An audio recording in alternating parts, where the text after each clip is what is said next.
Aujourd'hui, avec BGP, on est avec Diego de Caras, Xav de Blockade. Vous pouvez vous présenter un peu les groupes respectifs?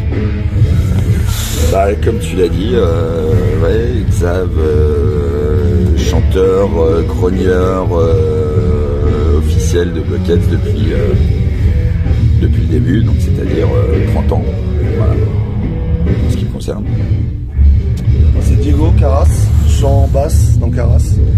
Nous, Caras c'est tout nouveau, hein. On a sorti le premier album en 2020 et voilà, on est en power trio, on tourne à 3, DS à l'ancienne, en power trio. Voilà. Et là, c'est la tournée des 30 ans? Non, là non, je te dirais surtout pas ça. Je te dirais que c'est l'occasion de dire, mais pas forcément de dire la tournée des 30 ans. Non, c'est l'occasion de réunir des amis sur la route ensemble, et une opportunité de se retrouver aussi avec des amis, que ce soit avec Nico de Bones Brigade, avec Diego de Caras, et de se dire avec tout un crew cohérent, de se retrouver pour se dire, après cette période laborieuse du Covid, et avec notre actualité, de se dire faire des dates, tout simplement. Il n'y a aucune, il n'y a rien de plus. Et puis on se connaît depuis longtemps, Xav et moi, Nico aussi, on se côtoie depuis longtemps, on se connaît, on commence à se connaître un peu plus, mais c'est des gens, en fait, c'est toute une question d'amitié, de réseau.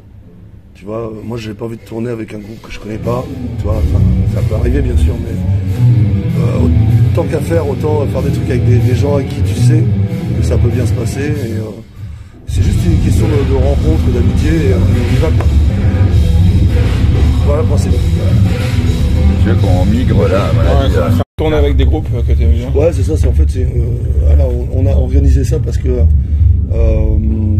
nous avons un tourneur qui s'appelle Romain de The Link Production, qui est à Poitiers, et il se trouve que Romain est de Nancy, et ne connaissait pas Blockade, mais ils se sont rencontrés aussi à Nancy, je crois. Ils se sont rencontrés dans un concert d'Eggman Cher. Non, en fait, la petite histoire, c'est que Romain a été à Nancy, que Romain, sans vraiment trop le savoir, a organisé une date Napalm Death Blockade, que ça a été des concours de circonstances, et qu'on s'est retrouvé à Annecy en décembre dernier, un concert de Eggman Cher, avec les membres d'Eggman Cher, il y a eu des petites bières, des choses tout à fait naturelles qui font que on a échangé, et que il y a eu le fruit de rencontre entre Romain de Link Prod et moi, qui était tout simplement spectateur pour aller voir les copains, et que ça a été moi je lui faisais part que je venais de découvrir Caras et que j'aimais beaucoup, et puis voilà, le fruit de rencontre a fait que Romain assez rapidement a proposé un projet de tournée avec ce plateau là, et que là ça a été le gros smiley de se dire se retrouver, parce que après cette période du Covid et tout ça, et puis surtout de façon un peu comme un moteur, de se dire travailler sur la question d'une tournée, ce qui fait que par la force des choses, avec aussi pas mal de travail du côté de Diego, de mon côté, et du côté aussi de Romain, on a réussi à mettre 9 dates l'une derrière l'autre. Voilà. Donc c'est en équipe qu'on fait une équipe de vainqueurs. Ouais, c'est Et la tournée s'est montée assez rapidement, parce qu'elle a été annoncée en juillet, cette partie-là. Ouais, ça s'est monté rapidement. Ouais, le projet, il a germé entre décembre et on va dire pratiquement la fin d'hiver, début du printemps. Et puis après, il y a vraiment Romain a travaillé sur ces dates-là. Et puis après, ça a été annoncé, on va dire, voilà quoi, fin début de l'été. Puis la contrainte, c'était que on devait tourner, on ne peut tourner que pendant les vacances scolaires, les week-ends, parce qu'on aurait pu aussi caler 20 dates. Ouais. Parce que ça aurait pu se faire, hein. Je pense qu'il aurait pu avoir. Mais on a cette contrainte, et en même temps, voilà, pour une première tournée, c'est bien. Mais c'est vrai que entre les dates, là, on rentre chez nous tous. T'as un petit peu une petite descente et revenir. C'est pas comme si tu faisais 10 dates d'affilée, où t'es vraiment dans le même esprit. Ouais. Quand tu rentres à la maison, t'as les enfants, machin, tu regardes la montre, tu dis putain, je pars dans le. Mais sinon, c'est chouette, c'est cool. Pour une première tournée, je suis content parce qu'on a bien bossé. On a vraiment bossé. Hein. Ouais. On a passé des heures au téléphone ensemble avec Xav, les visuels, etc. Mais c'était cool, c'est chouette. Il y a vraiment cette idée aussi d'un travail en équipe, quoi. Vraiment un tourneur, c'est une chose, mais en fait aussi c'est les membres des groupes être tous en phase pour un projet, quoi. Voilà, donc c'est comme un projet de disque, un projet de tournée, ben ça se fait avec plein de personnes. Et voilà, et c'est comme ça qu'on arrive à accrocher les wagons, quoi. Et à être là ce soir. Voilà. Là, toutes les salles ont répondu présent, par exemple, il n'y a pas à Paris. C'était compliqué, c'était compliqué parce qu'au moment où on avait des dispos, eux n'avaient pas forcément de dispo, des salles qui étaient un peu trop chères.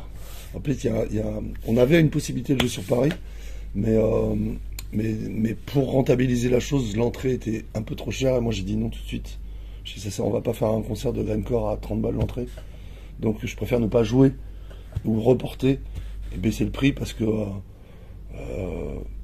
moi personnellement je me sens un peu mal de demander 30 balles à des gens pour venir voir du grindcore, et même si c'est pareil que c'est cool, mais voilà. Donc il y avait des salles où on pouvait faire baisser le prix, mais elles n'étaient pas dispo.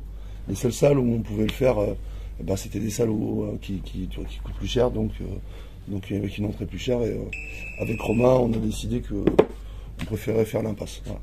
Il faut dire aussi que voilà, quand on assume et on appartient à une scène alternative, grindcore et tout ça, et donc en faisant des concessions, il y a aussi des moments où il faut dire non, c'est pas possible, c'est juste par raccord.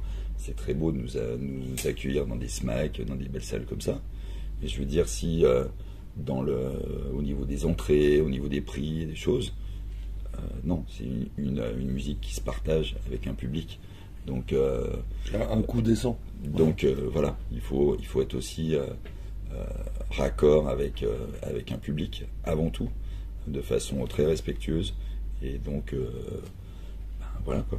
Je veux dire, si le prix d'une entrée fait qu'il y a incompatibilité, si on demande des sommes hallucinantes à notre public qui fait déjà l'effort de nous suivre depuis des années, de venir pour des coûts exorbitants, et c'est pas du tout raccord par rapport à l'état d'esprit de cette musique. Voilà. Ouais, je vois, c'est par rapport à la vision du groupe. C'est juste, tu peux le faire. Après, ça dépend si tu es mercantile, si tu veux gagner beaucoup d'argent. Nous, c'est pas gagner de l'argent en fait. C'est juste retomber sur nos pattes, finir à zéro, se faire de l'argent avec le merch, parce que c'est là où il faut refaire du merch en fait. Personne ne met des sous dans sa poche. Enfin voilà. Après, c'est juste, moi je respecte tous les groupes dans tel style. Il y a des groupes qui sont plus business que d'autres. J'ai aucun a priori sur ça. Moi personnellement, et je pense que Xav aussi, c'est pas, voilà. Moi je me vis à côté, tout le monde bosse, on bosse tous. J'ai pas besoin d'argent. Voilà, je fais pas de la musique pour avoir de l'argent. Du coup, je veux que ça, voilà. Moi je préfère, nous c'est notre façon de voir les choses, donc je préfère ne pas jouer à Paris si c'est trop cher, et puis ça se refera. Voilà, mais c'est juste un état d'esprit. Le grindcore, c'est un peu ça, c'est que c'est des gens qui font pas cette musique pour de l'argent, qui ont tous une activité à côté, qui ont leur boulot et qui font ça pour se défouler. de passer du bon temps avec les potes, voilà. C'est avant tout un exutoire, c'est avant tout une passion, c'est avant tout un état d'esprit familial et qui fait que c'est pas du tout... on est tous mélomanes, mais en même temps, cette musique qui fait que depuis, pour Blockheads depuis 30 ans, on continue, c'est avant tout... il y a plusieurs mots, c'est avant tout une aventure, on va dire, une aventure telle une passion, une aventure telle une famille, avec vraiment un cercle de personnes que l'on respecte, où chacun se connaît très bien, et qui fait que de toute façon ça peut fonctionner qu'avec ces personnes-là. Et puis c'est aussi une énergie, grâce à ce public, quel que soit, de plein de générations qui continuent à nous suivre, et qui fait que on va pas au boulot, quoi. On va juste s'amuser et continuer à vivre très simplement cette passion avec qui est toujours en nous. Voilà. Okay, je vois. Et pour toi, Diego, c'est la première vraie tournée avec Caras, parce que tu as eu l'année 2021 qui était assez compliquée. En fait, notre album il devait sortir le 27 mars 2020 et on a été confiné le 20 mars. Tac. Donc en fait, le label a dit bon, on va le sortir en mai, mais un peu confidentiellement, c'est qu'on dit, en confinement. Ouais. Du coup, ça fait un peu pour un groupe déjà établi, tu peux t'en sortir un peu, mais nous, ça a vraiment. Tu vois. Après, on a rebondi. On a eu la chance de faire le Hellfest from Home. Quand le Hellfest n'a pas eu lieu, ils ont choisi des groupes français et ils nous ont choisi. Ils nous ont proposé. Et ça a fait un peu redécoller parce que le Hellfest c'est suivi par beaucoup de gens. Mais là, on veut sortir le deuxième album bientôt. Mais c'est un peu comme si on sortait le premier album en fait. Voilà. Après, on part pas de rien parce qu'on a des gens connus dans le groupe qui sont pas du tout dans la même scène, mais qui ont leur réseau. Donc c'est vrai que si j'avais fait ce groupe avec des mecs moins connus ou de ma scène, ça aurait mis plus de temps forcément. Voilà. Parce que c'est des histoires de réseau. Voilà, Yann il joue dans Massisteria, tu sais, donc lui c'est son délire, c'est son monde. Mais Yann il est passionné de cette musique grindcore, machin et tout, mais il connaît pas, tu vois, c'est pas, il découvre. Mais du coup, lui me dit ouais mais tu vois ce mec, j'ai envie de lui en parler, il connaît pas le grindcore. Et donc il fait son scud au mec, il fait mec c'est charmé. Mais en fait c'est tous ces gens qui connaissent pas, donc voilà, on profite pas du truc. Mais moi je dis à Yann, je fais vas-y, file-leur des trucs et tu vois qui s'ouvrent à ça aussi quoi. Parce que pourquoi rester entre nous aussi, tu vois, pourquoi je devrais faire du grindcore qu'avec des mecs qui sont que dans le grindcore, non, tu vois. Voilà, mais voilà, en tout cas je sais plus de quoi on parlait. Bon, non, je sais plus de quoi on parlait. Non, je te disais par rapport à là, c'est ta première vraie tournée avec Caras. Ah oui, par rapport aux dates de Vendée. C'est la première tournée. Bah ouais, parce que on parlait du confinement, on n'a pas sorti d'album, on n'a pas fait de date, comme tout le monde. Et là, nous, première date, on a fait la première partie de Coffins, on a fait quelques trucs, on a joué au Silac, et on a fait le Hellfest quand même cette année. Et là, c'est la première fois qu'on tourne, et je trouvais ça cool pour la première tournée de faire ça avec nos potes de Blockheads. Il est comment le public de Blockheads? Il est fou.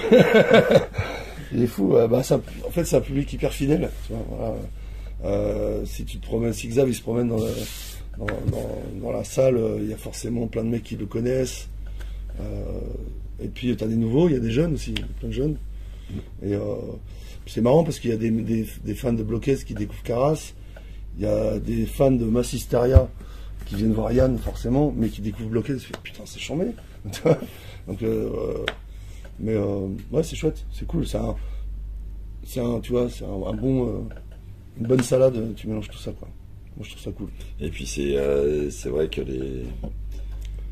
il y a certains festivals, si tu mets que du blast avec la même recette sur un plateau, sur une affiche et tout, là aussi c'est bien aussi d'amener que le public de chacun des groupes aussi soit aussi dans se dire je découvre et de se dire je m'ouvre aussi à d'autres styles et puis de se rendre compte que de toute façon cette scène elle est justement, qu'est-ce qui est intéressant, c'est le métissage quoi. Je veux dire c'est là on puise dans plein de choses qui sont avec des influences qui viennent voilà. Pour Caras, du death metal, old school, nous on sait très bien, voilà, du grindcore old school, mais en même temps on est des fans de sludge, de doom, de punk, de crust, et c'était cette alchimie-là qui fait l'identité de Blockheads et l'identité de Karas, elle est propre avec plein d'autres mélanges, et qui fait que pour un public, et ben c'est super quoi, justement de voir des groupes avec plein de choses qui sont communes, mais avec une réelle identité, et qui fait que normalement tu te fais pas chier quoi, tu passes une bonne soirée. Et c'est ça la volonté première quoi. Un petit peu comme je veux dire, quand tu montes un festival, tu te dis bah voilà, tu penses aussi à ton public quoi. Donc là je pense que c'est un beau cadeau de mettre à la fois cohérent et quelque chose de chouette de mettre ces deux groupes ensemble, voilà, tout simplement. Bonne cohérence. Est-ce que vous avez déjà des anecdotes de cette tournée? Qu'on est avec Blockheads, on est tout le temps en retard. Les caresses, ils sont tout le temps à l'heure. On est plus jeunes, nous. Enfin, je veux dire, tu peux te permettre, quand tu t'appelles Blockheads et que tu as 30 ans de carrière, de dire à un moment, tu sais quoi, ça va quoi. Je peux avoir une heure de retard, je m'en fous. Enfin, tu vois, ça nous fait pas un deuxième trou du cul, quoi. Non, mais hormis ça, moi je dirais même. Mais vous étiez moins en retard quand Death était là, je trouve. Mais c'est comme des chiens sans laisse. Ouais. Mais ouais, il y a plein de. Alors, ce qui est, en parlant d'anecdotes, là c'est peut-être pas le bon moment, mais en tout cas, vu qu'on est toujours là aussi pour mettre en avant aussi nos potes, il y a des gens qui nous entourent, parce qu'en fait c'est une réelle équipe. Il y a des ingé-sons qui s'alternent sur la tournée, mais qui sont là et qui font un super boulot. Il y a Nico Bones Brigade et sa chérie qui sont là aussi qui nous connaissent pour nous encadrer, parce que ils nous connaissent presque par cœur, mais avec nos travers, donc il y en a toujours un pour tirer l'oreille à l'autre, tels des gamins qui commencent à vivre. Et en même temps, il y a aussi, j'allais dire, je sais plus de quoi je parlais comme ça.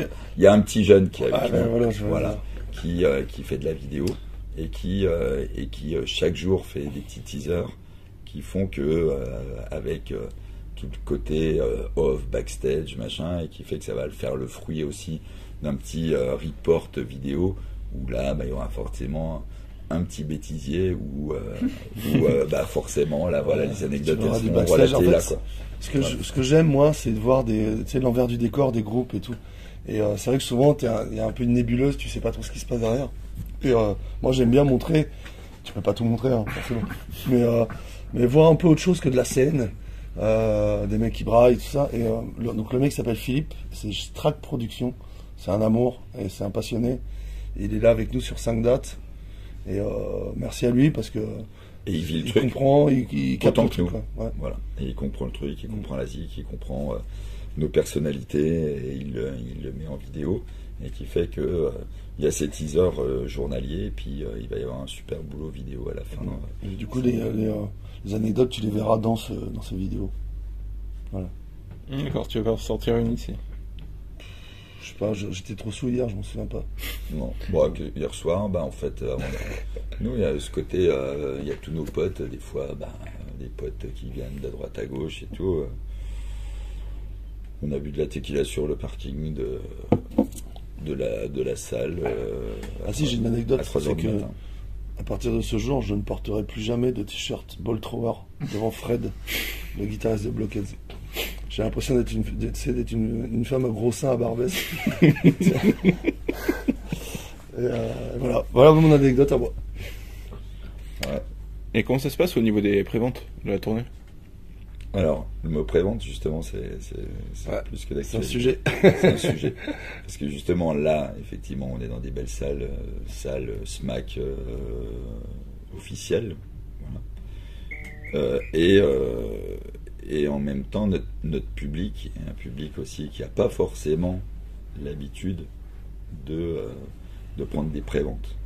Donc il y a ce dilemme entre des programmateurs de salles officielles et des programmateurs privés ou dans des salles alternatives qui, quelque part, vont faire des choix artistiques communs, mais qui ne vont pas avoir peur de dire je crois en ce plateau et je crois en cette affiche. Donc là, il se trouve qu'en fait, on passe des super soirées et il y a toujours ce décalage en fait entre les préventes et réellement les gens qui viennent sans prévente, et qui fait que il n'y a pas de règle. Je ne vais pas te dire il faut que les gens prennent l'habitude des préventes, etc. Notre public n'est pas forcément déjà dans le mot prévente habitué. C'est un public qui vient et qui... C'est vrai que depuis le Covid, les salles comme ça, la SMAC, elles sont frileuses.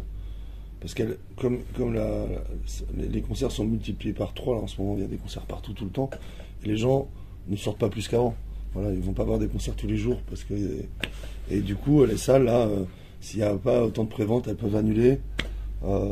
Alors que oui, c'est un public... En fait, c'est super aléatoire parce qu'on a fait des mauvaises préventes sur des shows où il y avait beaucoup de monde. Ouais. On a fait des bonnes préventes où, en fait, finalement, il n'y avait pas beaucoup de monde. Donc, il n'y a pas de règle, vraiment. Mais je peux pas en vouloir à des salles d'être fébriles en plus sur des scènes qu'ils connaissent pas trop, d'annuler des concerts parce qu'il n'y a pas assez de prévente. Mais c'est un public qui achète pas de prévente. Voilà, on le sait tous. Mais c'est un public qui est fidèle aussi. Parce qu'il y a pas mal de prods des fois qui annulent une semaine avant en ce moment. Ouais. Mais pareil, pour moi, des effets un peu du grain, pour moi, ça fait un peu des effets thérapeutiques. Comme le dit Barney de Napalm Death, ça se rapproche du bruit blanc. Par exemple, quand moi je suis énervé, j'écoute par exemple l'album Shift de Nazoom. Ouais. Moi je te dirais que c'est pas mon préféré. La démo seulement. Parce que ça se rapproche le plus du bruit blanc. Ouais. Mais moi en fait Pardon, en version médicament, moi je te dirais que j'écoute au moins depuis presque 30 ans Scum au moins toutes les semaines. Franchement c'est une espèce de besoin, une espèce d'addiction. Tu vois, tout à l'heure sur la route, voilà, il y avait ce besoin à un moment donné d'écouter Scum. Donc je vais te montrer, voilà, tu voulais une anecdote. Donc on a fait du stage diving dans le van, donc tu vois, regarde, donc dans le van, Nico nous a mis Scum. Et là, on connaît tellement par cœur. Regarde, donc Fred lançait les blast beats. C'est Wentworth. Putain, mais c'est quoi votre van là? Regarde. Vous avez une table au milieu, les Ouais. enfants. Ah ouais, vous êtes bien là. Regarde, là, tu vois. Là, c'est en plein blast beat.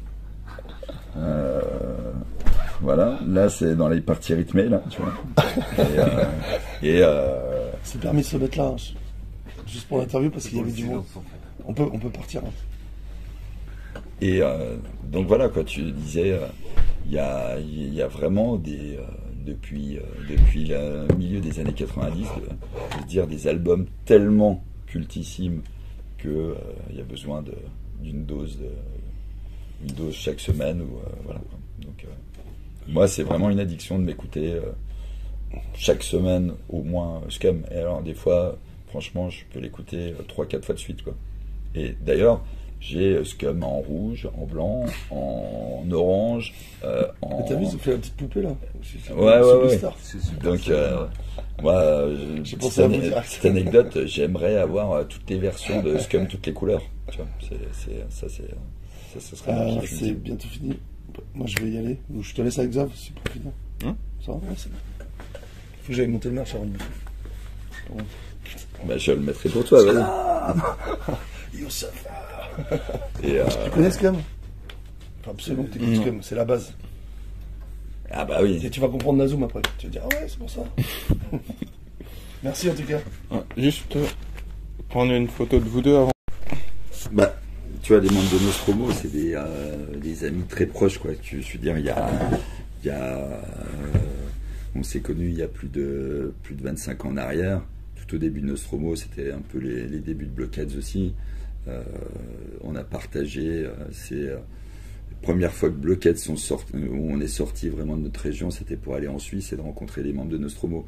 Et là, on s'est dit qu'il y avait réellement un truc commun, version la massue gauloise, puisqu'on est des de Lorraine et avec l'horloge suisse, tu vois, un truc presque incompatible, et en même temps dans la façon, et en même temps un truc qui fait que il y avait eu une amitié qui s'est fait directement, et une alchimie qui fait qu'au niveau de plein de points communs musicaux, mais vraiment deux façons de faire complètement aux antipodes, et ce qui fait que c'est des potes très proches, et que un plateau Nostromo Blockheads Caras aussi serait certainement. Il y a une date, justement, la dernière date de la tournée, elle se fait justement avec eux, parce que c'est avant tout nos potes, et ça sera à Annecy, au Brise-Glace, et forcément dans l'année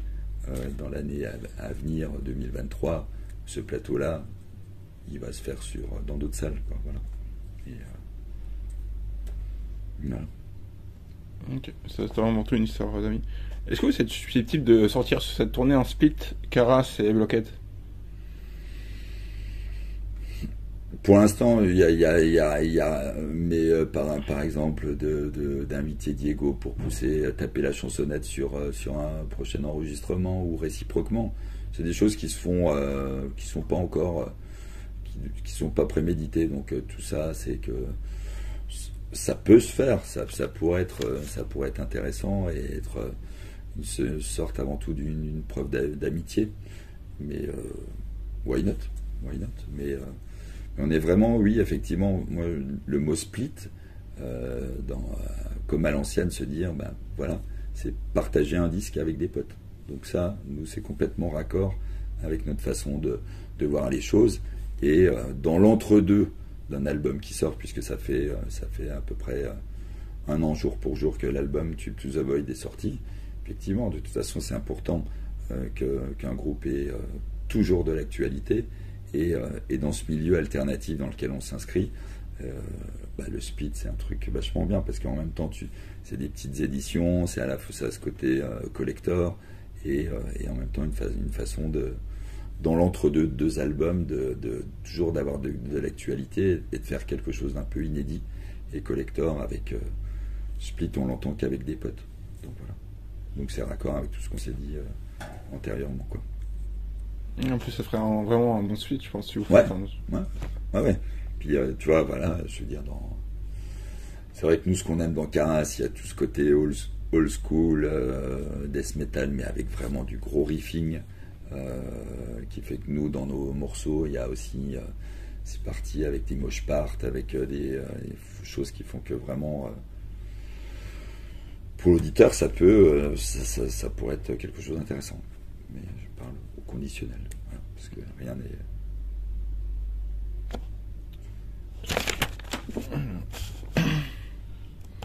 Donc là, la tournée reprend le 3 novembre jusqu'au 10. La semaine prochaine, voilà, milieu de semaine jusqu'au 10, et après, la dernière date de l'année, elle sera à Annecy avec Nostromo. Et puis voilà, il y a des choses qui sont en train de se mettre en place, en tout cas pour Blockheads, une année avec plein de belles choses normalement qui vont arriver, et qui fait que le fait de travailler aussi avec Linkprod, c'est vraiment une super opportunité pour aussi arriver sur certains festivals, etc. Et en même temps, ce qui est super chouette, c'est que le respect de Linkprod, de comprendre que cet esprit punk do it yourself, autogéré, qui a toujours fait un petit peu la marque de fabrique Blockheads, fait qu'on nous laisse libre aussi de dire oui ou non aux propositions qui viennent à nous en direct. Ce qui fait que, par exemple, oui, on va jouer au Bloodshed Festival avec Peak Destroyer, Suffocation, Wolf Brigade, etc. Qu'on va jouer à l'Obscene Extreme Festival, qui est un petit peu le rendez-vous international de la scène grindcore. Et tout ça, ça passe en direct avec nous. Mais à côté de ça, notre tourneur, lui, travaille sur ses dates de son côté. Donc on a ce qui est vraiment, ce qui a toujours été aussi la marque de fabrique Blockheads, c'est de se dire, pouvoir jouer dans une salle officielle sur un plateau, on va dire, un peu plus mainstream.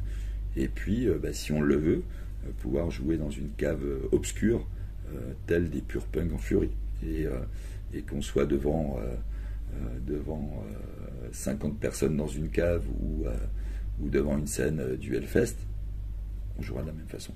Et on abordera notre concert de la même façon, avec le même état d'esprit. C'est-à-dire vraiment le plaisir de partager à fond notre musique, quel que soit l'endroit. Voilà. Et aussi, de base, vous êtes assez rare en France. On est assez rare en France. Assez rare,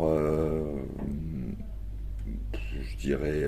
Dans quel sens tu dis assez rare? Par rapport à certaines dates qu'on voit pas beaucoup en France, par rapport voilà. Non, parce après, voilà, on a toujours fait partie d'un cercle je vais dire, assez avec une éthique punk, ce qui fait que, je te dis, on a, alors des fois, ouais, on joue dans des endroits où il n'y a pas forcément une énorme promotion, mais c'est, je te dis, on joue un petit peu sur toutes les scènes, donc, ce qui est assez rare, c'est-à-dire, là, je te dirais dans le mot rare, c'est que on n'a pas une production qui est ultra rythmée, c'est-à-dire que entre d'un album à un autre, ça peut mettre 6 ans, 7 ans, voire même 10 ans. Mais en même temps, mais on est toujours présent d'une certaine façon, en faisant peut-être peu de dates à certains moments, et des moments plein de dates. Donc, des fois, un petit peu l'absence cultive un retour qui génère un buzz, quoi. Donc, ce qui est important, c'est d'être toujours présent d'une certaine façon pour revenir à fond, quoi. Et dans la rareté, je te dirais, oui, effectivement, nous, on n'est pas dans un état d'esprit de se dire faire 200 dates par an, quoi. C'est vraiment, on fait peut-être peu de dates, mais ces dates-là, on les vivra, on les fera à fond, quoi. Voilà. Ok, je vois. Et aussi, vous avez réussi, sur l'album Trip to the Void, vous avez réussi l'exploit de faire 25 titres en 28 minutes. Ouais. Mais ce qui n'empêche que l'album, il a l'air tout droit sorti des années 90-2000. Ouais. Et aussi, toutes les compos tiennent. Ouais. C'est hyper varié. Ouais, bah c'est ce que je te disais tout à l'heure, c'est que dans ce qu'on recherche, par exemple, sur un plateau d'une tournée, proposer en tout cas à l'auditeur ou au programmateur quelque chose de varié. Et là, l'entité Blockheads, si on est lent à la gestation, c'est-à-dire qu'on fait vachement attention à nos compositions, même si des fois elles sont très très courtes, se dire qu'en fait, il n'y a rien de plus chiant qu'un album de grind qui grind de A à Z du début jusqu'à la fin, parce qu'en fait au niveau de l'oreille, il y a quelque chose qui va vers la monotonie et qui fait que voilà, quoi, il faut vraiment ponctuer, quoi, amener de la ponctuation à un scud. Et quand tu parlais de shift ou que tu parlais, moi je te parlais de scum ou je sais pas, ça a beau être de la musique extrême, et ben en fait il y a dans ces moments de morceaux très courts, ben, il y a forcément un truc qui attire ton attention et qui fait que tu vas te dire ah ben, je me fais pas chier, je m'ennuie pas en écoutant cet album. Et ça, nous effectivement quand on compose, ben, il y a beaucoup de déchets. Et après, il y a ce moment où on décide d'arrêter les titres de l'album. Et là, bah, effectivement, oui, ça fait beaucoup de morceaux pour peu de temps. Mais on fait vachement attention aux ponctuations et à la diversité des morceaux proposés. Donc, vraiment, moi, un album, j'ai pas le nom d'un album où ça blase du début jusqu'à la fin, bah, tu te dis aux 3 premiers morceaux, tu dis ça surchie, puis après ça devient monotone et ça devient chiant. Voilà. Par exemple, il y a un titre que j'aime beaucoup de Elvis Dream, c'est This World Days. Ouais. Avec l'utilisation de la ride spécifique. Sur l'album This World Is Dead, le morceau All Is Dead. Ouais. On va le jouer ce soir. Ouais. Et notre set, tu vas voir, tu te prends 45 minutes de violence ultime, mais les morceaux, c'est une setlist qui fait que forcément il y a des moments très denses, des moments plus aéré les choses qui fait que normalement plus l'énergie du public, normalement voilà, c'est réellement un truc live de partage qui fait que voilà quoi, enfin je veux dire, tu t'en prends plein la gueule mais normalement tu te fais pas chier quoi. Voilà. Et parce que c'est pas un truc linéaire. C'est un vrai défouloir quoi. Ouais. Et aussi, vous abordez souvent les mêmes thématiques depuis 30 ans, Ouais. Mais ça veut aussi dire que le monde n'a pas changé. Ouais. De toute façon, je veux dire, depuis le début dans Blockheads, bon, alors moi je suis un des membres fondateurs, il faut savoir que c'est toujours en autodidacte complet, en étant allé voir des concerts de Napalm Death époque. Moi, c'était l'époque Harmony Corruption, sauf que toute la période avant, moi j'étais ado et c'était le truc que je vénérais, quoi. Et c'est ça qui m'a fait dire, on va monter un groupe de, justement, pas de métal, mais de grindcore. Et que c'était l'année de... J'étais en première terminale, et tu mets 30 ans après, tu vois, on est là. Et c'est un truc de fou. Et ce qui m'a toujours aussi passionné, et même et les autres membres du groupe aussi, c'est, je veux dire, d'avoir cette violence, mais d'amener, de faire tout sauf du n'importe quoi. C'est-à-dire aussi avoir quelque chose, un parti pris, avec des paroles aux orientations assez politiques, mais qui en fait qui dressent un constat sur une sorte de vision de l'humanité. Donc c'est-à-dire que vraiment, pour ça que le grindcore, tu peux te dire, voilà, les paroles, les growls, les machins, la diversité des chants et tout. Mais là, on se fait toujours chier pour que, à un moment donné, dans la diversité, de se dire, les morceaux, ils s'enchaînent, je les retiens, machin, les trucs. Après, tu prends ton album, tu te dis, l'identité visuelle, elle est propre à Blockheads, elle est vachement importante. Et puis après, de fil en aiguille, tu te dis, mais ça parle de quoi? Et là, tu t'attaches aux paroles. Et là, tu te rends compte que, voilà, c'est les paroles, pour nous, elles sont importantes parce qu'elles doivent avoir du sens. Et du sens par rapport à une vision, un constat. Je veux dire, je ne vais pas forcément m'étendre plus, mais sur un constat de ce monde, et en étant très pessimiste. Donc, tu vois, This World is Dead, c'était un cap aussi en disant, ce monde est mort. Trip to the Void, après le Covid, après, c'est où on va. C'est cette fille sur son siège, seule, dans un paysage, et un paysage en même temps, c'est le monde dans lequel on s'inscrit. Et tu sais pas si elle est en feu parce qu'elle bout de révolte, ou justement, elle se consume pour un jour disparaître. Donc on est vraiment aussi dans quelque chose qui fait que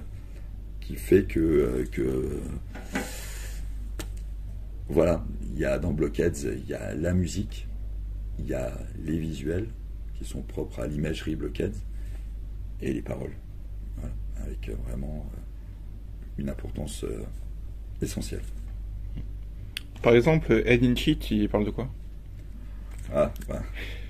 Après, voilà, tu regarderas, mais je parle, il y a des choses très politiques.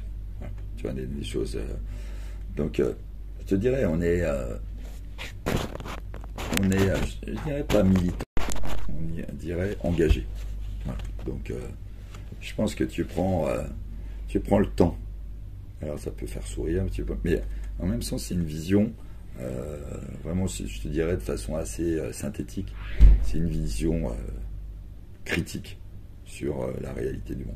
Donc, là, il y a tellement de choses qui se passent qui sont complètement invraisemblables depuis des siècles, des millénaires et machin.